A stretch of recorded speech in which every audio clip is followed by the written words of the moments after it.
ব্রাহ্মণবাড়িয়া জেলা বিএনপির আনন্দ মিছিলে অংশ নিতে বাঞ্ছারামপুর উপজেলা বিএনপির সভাপতি কৃষিবিদ মেহেদী হাসান পলাশের ডাকে সাড়া দিয়ে 11 নং সলিমাবাদ ইউনিয়ন বিএনপি ও তার অঙ্গ সংগঠনের নেতাকর্মীরা ব্যাপক উৎসাহ উদ্দীপনার মধ্য দিয়ে রওনা দিয়েছেন।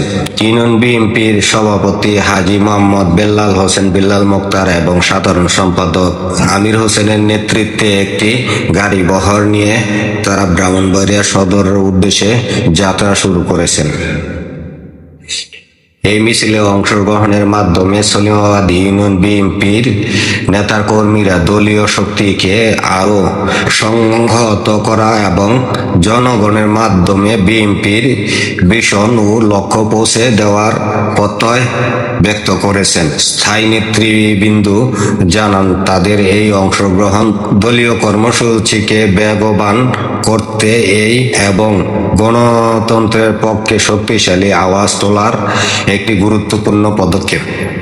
এই প্রচার মিছিলে অংশ নেওয়ার জন্য সলিমাবাদ ইউনিয়ন বিএনপির সকল স্তরের নেতাকর্মী, সমর্থক ও স্থায়ী জনগণকে ধন্যবাদ জানিয়েছে নেতৃবৃন্দ। তারা আশা প্রকাশ করেছে যে এই ধরনের কর্মসূচি দলীয় ঐক্য ও জনসমর্থন আরও সুদৃঢ় করবে।